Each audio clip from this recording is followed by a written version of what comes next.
And welcome to the 10 Weather Impact Show. I'm meteorologist Erica Collura alongside with Michael Behrens. Yeah.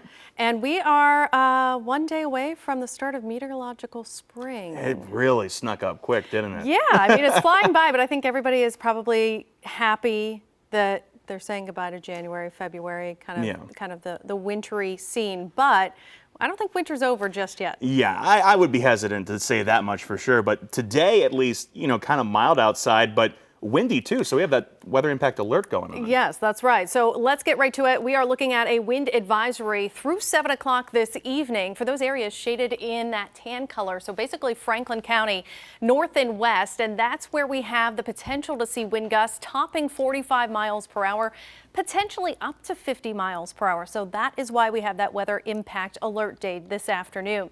Wind gust forecast for your afternoon looks like this. I expect those peak wind gusts to be after say 2-3 o'clock, and that's when we're going to start to see those wind gusts top 40-45 miles per hour, especially as you head north and northwest of Columbus. Now, areas to the south and east will still be windy, but we just won't see those high peak wind gusts like we're expecting across the northwest corner of the viewing area.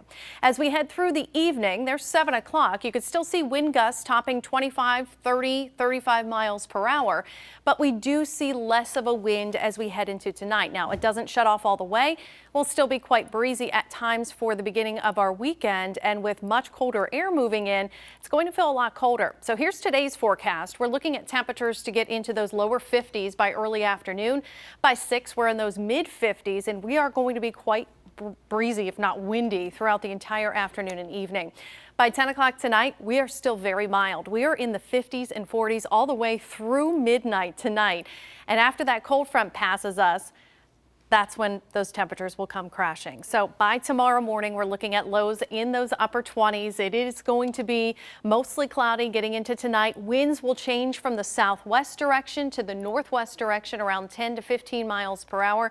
And again, gusts up to 25 miles per hour still possible overnight. So if you're a light sleeper, you can hear the wind.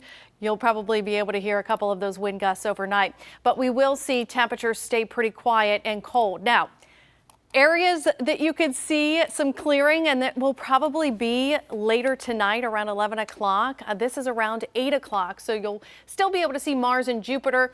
Venus will be low below the horizon, but if you can pick out Orion, and basically Orion's belt are those 3 stars that you see here. To the upper right is going to be Jupiter, and just to the upper right of Jupiter is the Seven Sisters, or the Pleiades, which is a cluster of stars.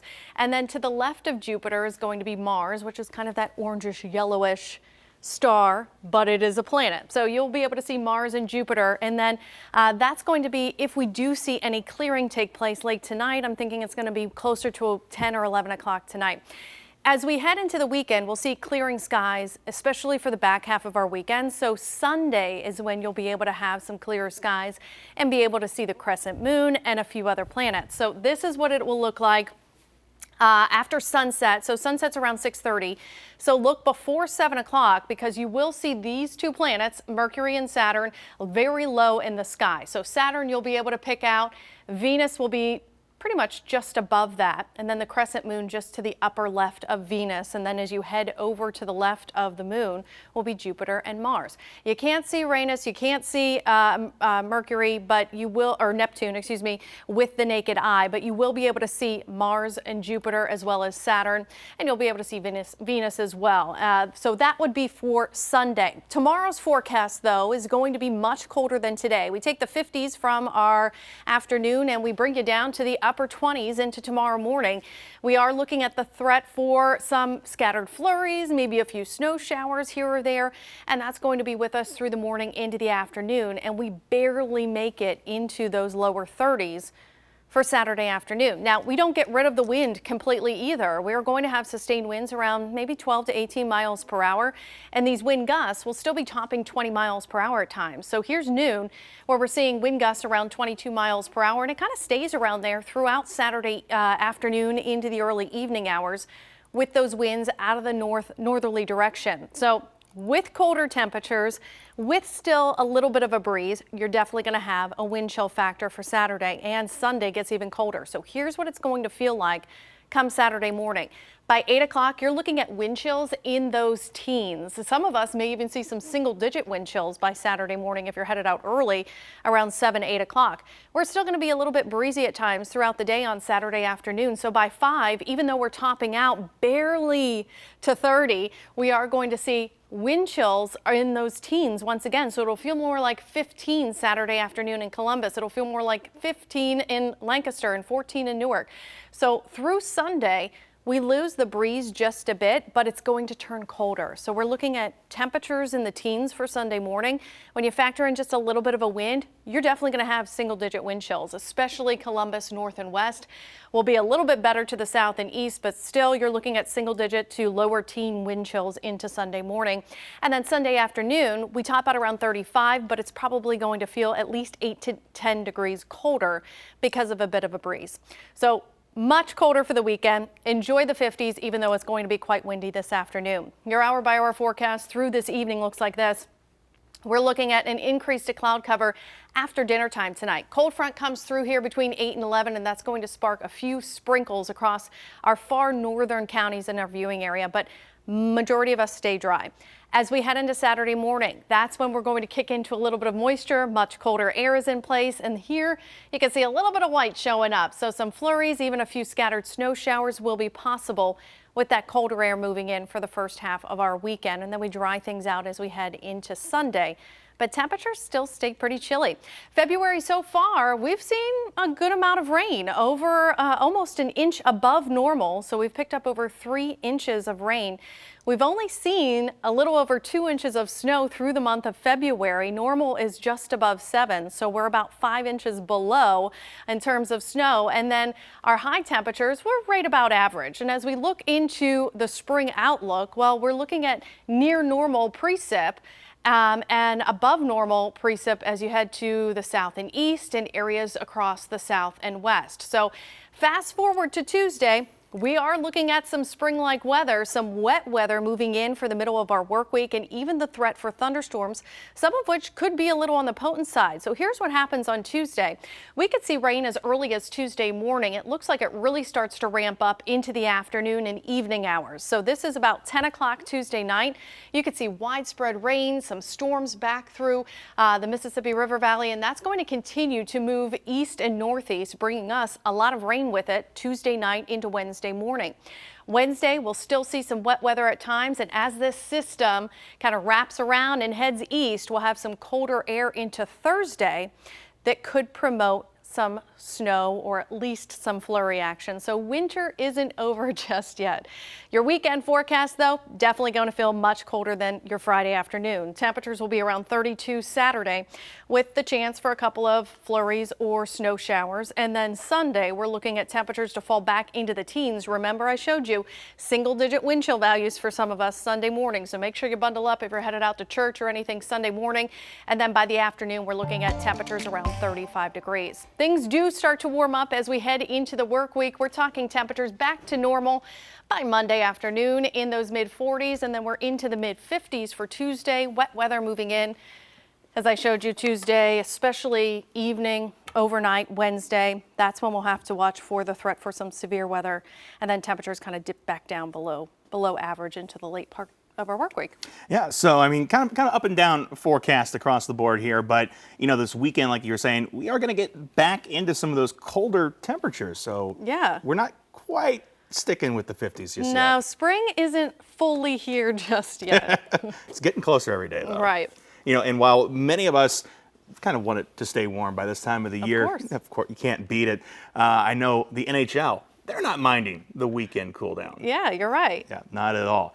In fact, we are just one day away from the historic hockey game at the Ohio Stadium. The Blue Jackets, they're going to take on the Detroit Red Wings tomorrow night in the NHL Stadium Series game. This is video of our Nicole Sheeran tearing up the ice yesterday. Look at her go. Yeah, she's really getting it. NHL leaders are looking forward to the teams facing off tomorrow night, capping off a long effort to make this game a reality. We have the plans that we work on for well over a year.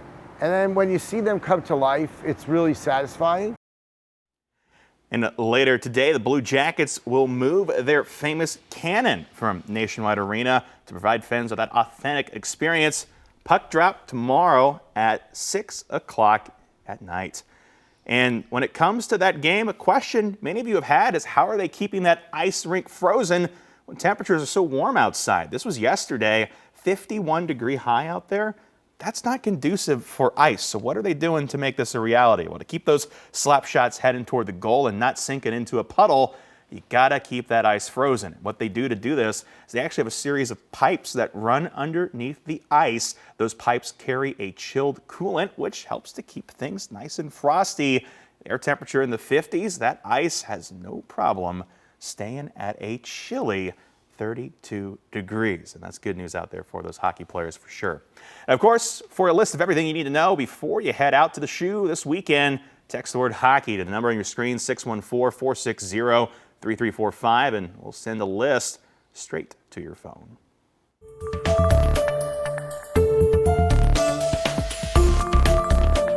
You know, we were talking about getting closer to spring, and that means spring weather could be coming back into the picture as well.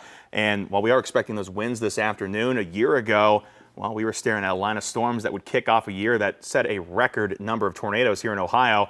74 tornadoes last year in total.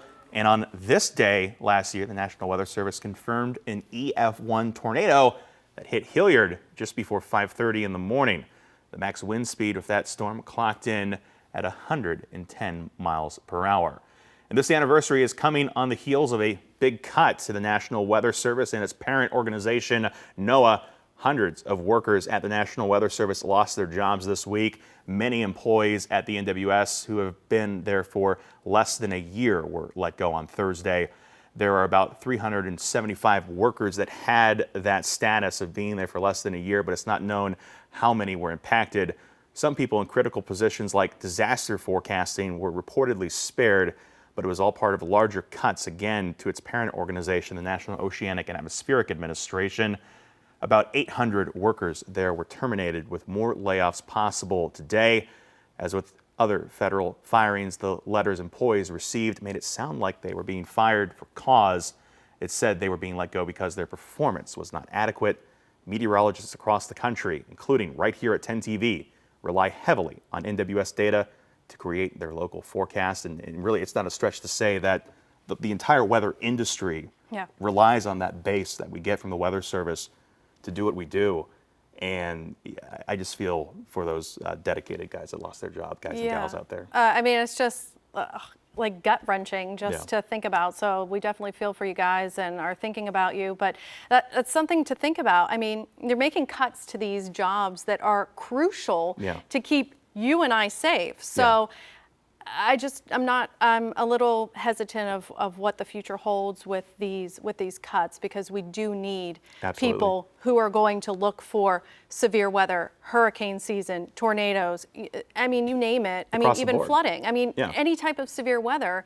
And it's just very important. So something to educate yourself on if you're not familiar with it, and know more about it. Yeah, the river gauges, the radars, the temperature sensors. Exactly. There's all so from the much. Weather Service. The warnings, they come from the Weather Service. Yeah, absolutely. So definitely going to be keeping that in our minds as going forward. And of course, those cuts come with the looming severe weather and hurricane seasons also on the horizon. Many still recovering from storms like Helene last year, and Yancey, North Carolina is one of the hardest hit areas. The rebuilding process is still expected to take years, but a group of high school seniors, well, they're working to get their community back together. Taylor Thompson has more. Cut a 7 3/8 by 7 3/8 piece. After the flood, we knew that our program was in a rare opportunity to really be able to help. Inside of Jeremy Dott's carpentry class at Mountain Heritage High School, I've never built a house until now. you'll see a group of students working on a project they didn't originally anticipate. I do one there, one there, one there. Dott says that within 2 weeks of the storm, they were looking for any sort of grant to get the funds they needed to help. It wasn't until late November when that help arrived from the foundation Rebuilding Haulers. I just started making sure as donations came in that we were putting money aside to make sure we could fund this as well for the materials so they could start building. that's what you're seeing taking place. We're able to mass produce a floor system, wall systems relatively quick because we're in a facility that's heated and comfortable and we can control the environment. These 18 seniors are hoping that these tiny homes will have a big impact on this community. It's about 670 square feet. It's a 1-bedroom, 1-bath house with a loft. I take a lot of pride in this, helping people for my community. But our measurement is sitting at 184 and an 8. Dot says in his 15 years of teaching, he never saw this coming. But I'm going to tell you something, I'm glad I'm here to be a part of it. With years of rebuilding ahead, Dot says their goal is to build 2 to 4 homes a year for victims. What we're doing here is just a small portion. With a big meaning. Not many people get this opportunity. It's pretty cool to have the chance to do it. They hope to have the first home completed by the end of this semester.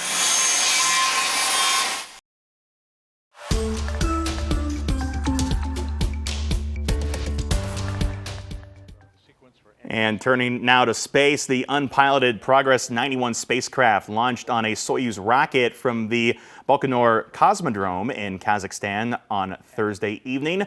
The Roscosmos spacecraft was carrying about 3 tons of food, fuel, and supplies for the Expedition 72 crew aboard the International Space Station. Now this mission, it's coming just as another lunar mission was launched by SpaceX this week. The lunar lander was built by the Intuitive Machines workshop there. Mark Strassman reports on the mission to deliver groundbreaking technology to the South Pole of the moon. This is where we assemble our spacecraft. Steve Altimus is glowing. This lunar lander is like his aerospace company's latest child, and he is a proud father. It's a beautiful lander. What's it like to watch baby grow up right in front of your eyes? Wow, it's spectacular, right? Ignition and liftoff. A year ago, Intuitive Machines' first child, a lunar lander named Odysseus, or Odie, courted disaster on its way to the moon. A key navigation sensor wasn't working. Roughly 240,000 miles away, flight controllers figured it out on the fly, but could only watch helplessly as Odie descended to the lunar surface. There were some tense moments because we go to touch down and we don't have any telemetry. It's all silent. And then all of a sudden we get a heartbeat. Odie landed a little hard and tipped over, but intact. The first American moon landing since Apollo 17 in 1972. We built a Ferrari and we had never driven before. Okay, you built this Ferrari, drive it across the Alps at high speed for the first time and never have a driver's license. It was that kind of experience. And we practiced, but we never experienced true flight. Now we have that under our belt. This second lander, named Athena, or Addie, stands 14 feet tall.